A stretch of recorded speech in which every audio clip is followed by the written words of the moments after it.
coming in here to steal her water. Donald, you silly boy. You have water. You're like, that's clean water. So, it's the morning. We're here milking.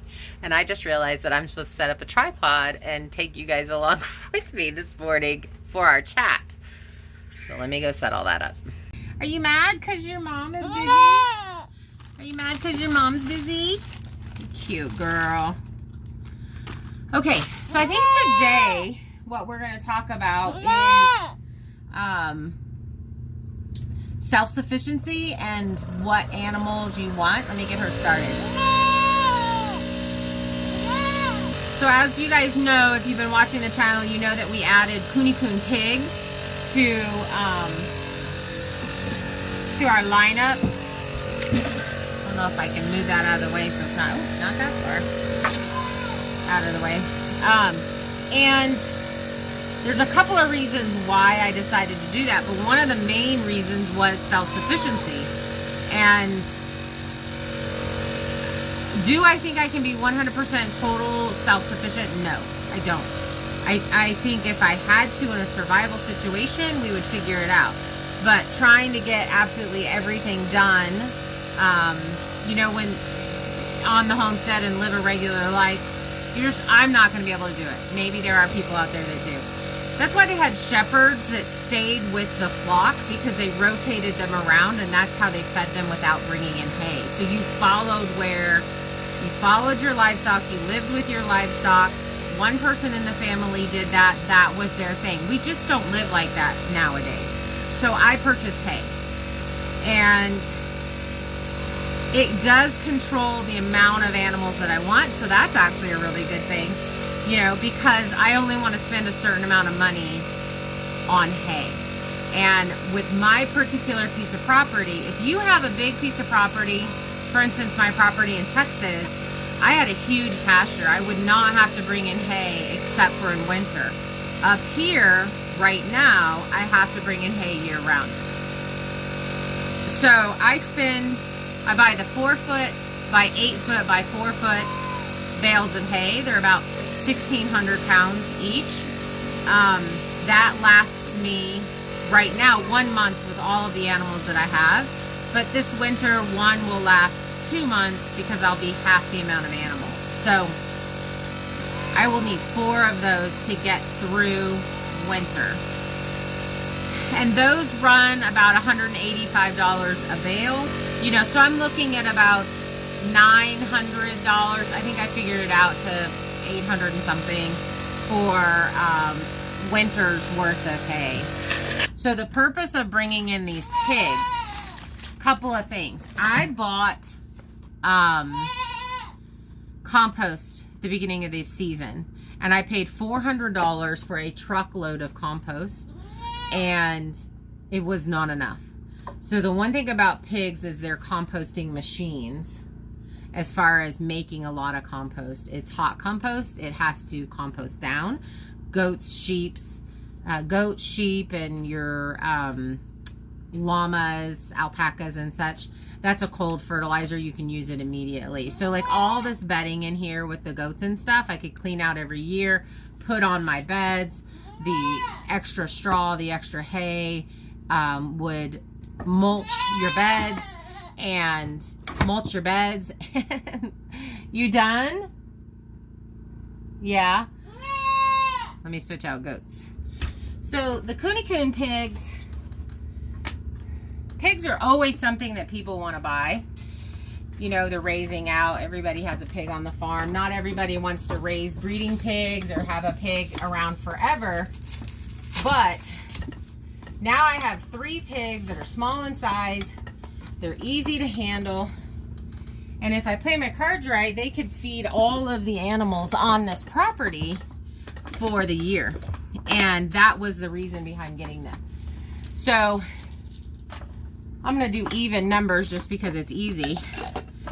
I can sell a pig between $150 to $250 a piece, depending upon how they're raised. But I think I figured it out at $125 for a baby. It sells them fast. If I have 10 babies, that gives me $1,250 for the season. Let's just say I think I figured it out, approximately $1,250 a season to buy hay and grain for all of my animals. So anything over that has now given me money for fencing materials or anything, housing for the animals, any extra thing that I want to add to animals. Come on, there's some suction here. But once you have all of that set up, you can then move that around to other things. Your garden, purchasing everything for your garden, purchasing another animal. You know, I can buy a cow, butchered cow, for about $1,300. It's not a whole cow, but with the butchering fee and, you know, and fill my freezer, and the pigs have now paid for that. Plus their own feed, plus all of the feed for all of the animals on the homestead. So that's one way that you can become self-sufficient, and that's the reason why I decided on the pigs. There's some added, you know, work with them, but they'll pay for everything else. So when you're thinking about what you want to purchase, what animal you want to purchase for your garden, and I don't even have to butcher pigs if I don't want to. Now, if I want to raise up, the one thing about KuneKunes is they're very slow growers. So it would be 18 months to raise them up, but I really could just purchase some feeder pigs, raise them up in 6 months and butcher them. And I would only have to buy one because now I have pig buddies. Pigs don't like to be alone. So I really could put my boar in with the new pig, and those two can be buddies, and then the bigger one gets butchered when it's time to butcher. And I'm not processing my KuneKunes, but they're still paying for the farm. So, you know, that's kind of the thought process behind that. Now, KuneKune pigs are, you guys aren't wanting to give very much milk today. A slow-growing pig, and they are known for they're a lard pig, so you can get a lot of lard. Hey, Bunny. You get a lot of lard off of them. Someone had mentioned, I was watching someone's channel, and they had butchered I think it was 3 KuneKunes, and they got 50 pounds of lard out of the 3 KuneKunes. So, I mean, that's a real thing that moves into your kitchen as far as cooking and making lotions and soaps and all of that kind of stuff. It works into that. You know, so thinking about, this was a really difficult decision because I didn't want to add the work of pigs. They're not a lot of work, but they do take a lot of water, and you guys know that I haul my water in, so that's kind of an issue. But when I did it in the black and white, and I figured out the money that pigs can be bought for, and you just have to look in your area and say, what are pigs selling for? What are KuneKune pigs selling for? They're a fantastic small homestead pig because they're small, so they don't take a huge amount of space. They don't take a lot to feed. It takes approximately, when I was looking it up, about $350 a year per pig as an adult pig to raise them. So it'll cost me $1,000 a year to raise these pigs. That's if I don't bring any extra food in. Now, I have a restaurant down the road from me, and I can go in there, and I have gone in there and asked them if I bring in a 5-gallon bucket, will you scrape plates into it, and then I can come pick that up every night and feed my pigs with it. And they're like, yes, we're on board with that. So they do it for other people already. So I could just add mine to the lineup, and then they don't have to have a disposal fee, or they have to take less to the landfill, or whatever it is that they do with their leftover scraped plates. So that is an absolute option to then now cutting that feed bill for the pigs, and the pigs could basically be fed for free.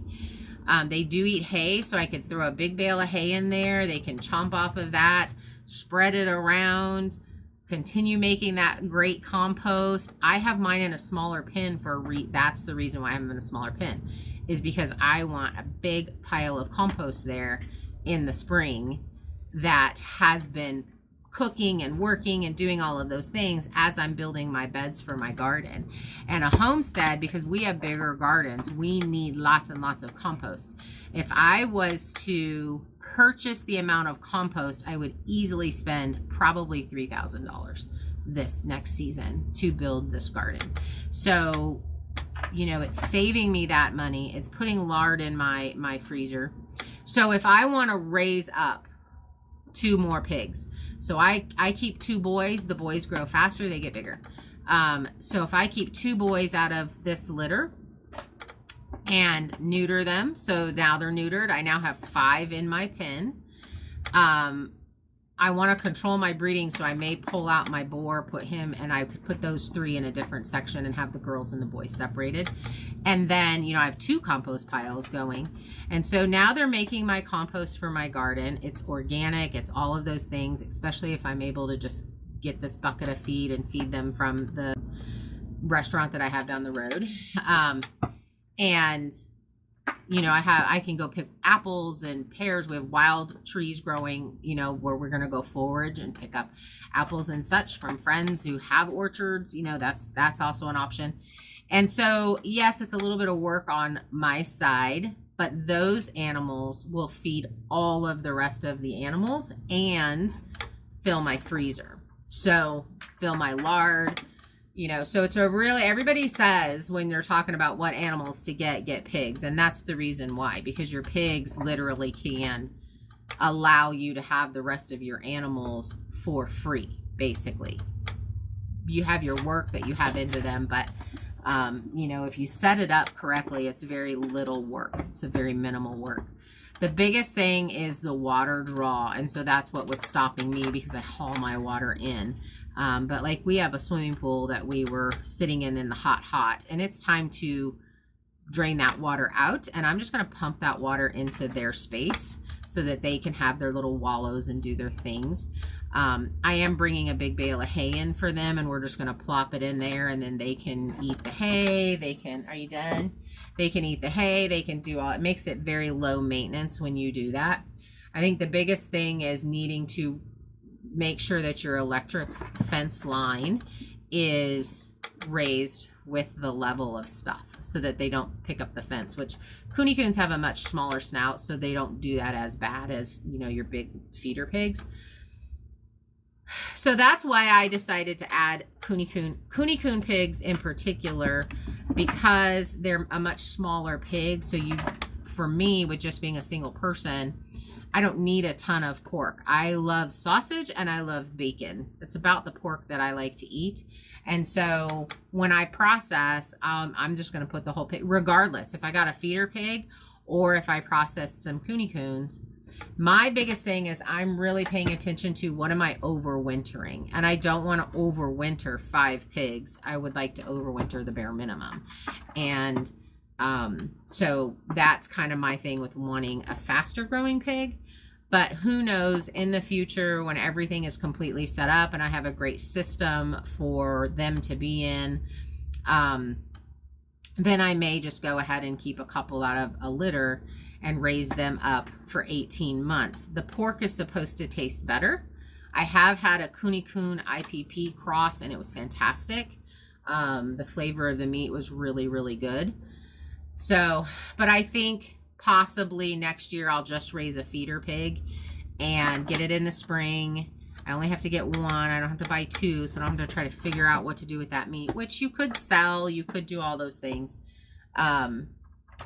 You know, but I'll be able to grow that pig out in 6 months and then have my freezer full. So when you're thinking about what is it that you want on your property to make yourself as self-sufficient as possible, you kind of have to think of those things. I'm not going to, I could feed my goats for free, but I would have to sit with them, or I'd have to try to run fence, and I'd have to do a bunch of clearing to run a fence and then have them graze it down in 2 days and then move it and do that thing because of where I'm at, because of my property. If I had grazing land, that would be different. I would be able to just fence it once, rotational graze, which is what I did in Washington. I had 4 pens. I just rotated them once a week. It was great. And I only bought hay in the wintertime. Here is a whole different story. So if you're really going for self-sufficiency, you have to kind of look at where you're going to live. Where do you have, you done? You totally done? Completely done? She's like, I'm done with this talk. I don't want to do it anymore.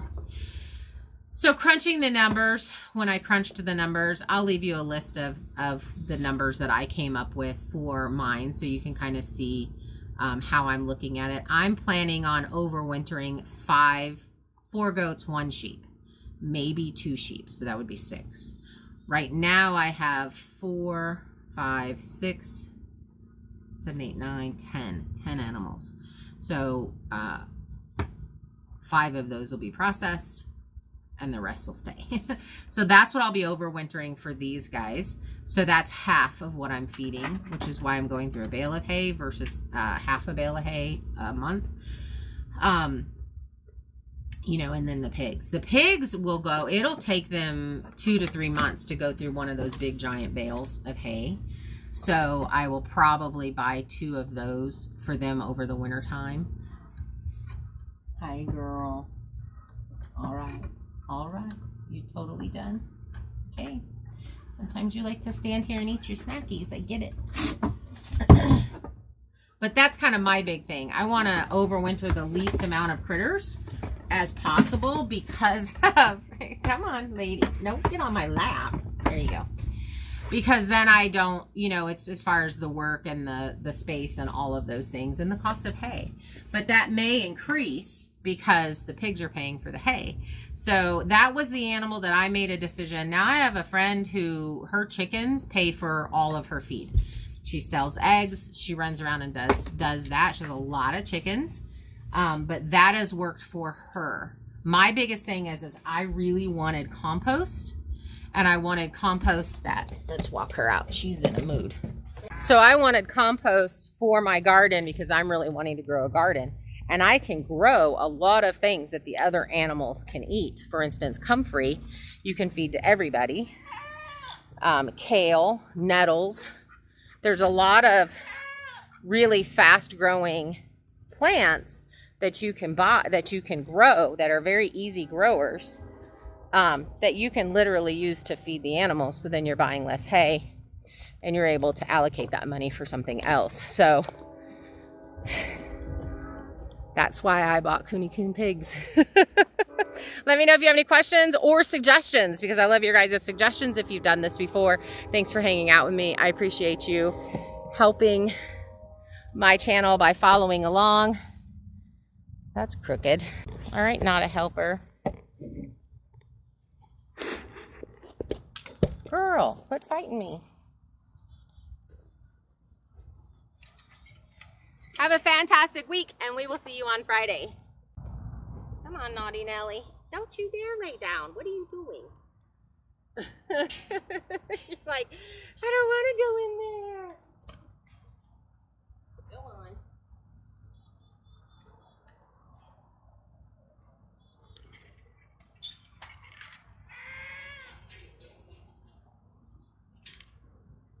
Why you wouldn't want to go in there. She's picking on you. So that was kind of one of my biggest things, is I really wanted lard and I wanted compost, bacon and sausage. So these animals definitely do that. And they are pretty simple to interact with. These are very friendly ones. We caught them on a good deal, so they didn't cost a huge amount of money. Hi, Bubba Pig. They are in a 16 by 16 pen. And as you can see, they're rooting it up. We have some tree roots from this tree that got taken down that they'll be digging up. And we'll just keep layering that and layering it and layering it. When winter comes, they're going to go in the barn that's currently here. What'll be hopefully the old goat barn. They will dig all of that up. They will add more compost.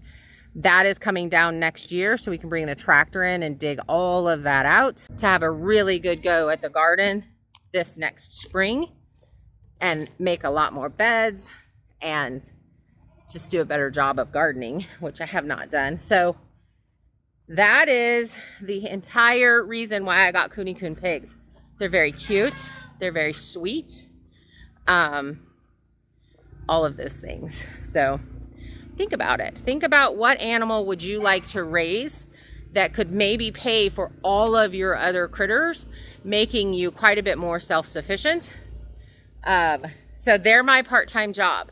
That's what I call these, my part-time job. So if I was to go get a part-time job to feed my animals,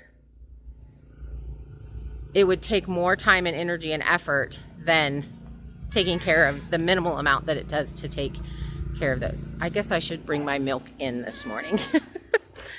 I have a friend coming in town, so it's kind of thrown me off completely. So I'm a little discombobulated, but I'm very excited. Haven't seen her in a couple of years, and she's a really good friend. I think it's really important to make sure that you have a good group of friends that can either just give you that reason to take a break, because I think in general we act like we shouldn't get a break. At least I know I do. I always have a guilt when I stop, but I need it. Mental health, physical health, all of those things. And so I'm excited for her to be here. But that's going to do it for us for today. I'm going to go pick her up from her hotel, and then I'm going to come back and edit this video. So I apologize for going out late. Thank you for hanging out. If you've stuck with me this long, have a fantastic weekend, and hopefully we'll see you on Friday.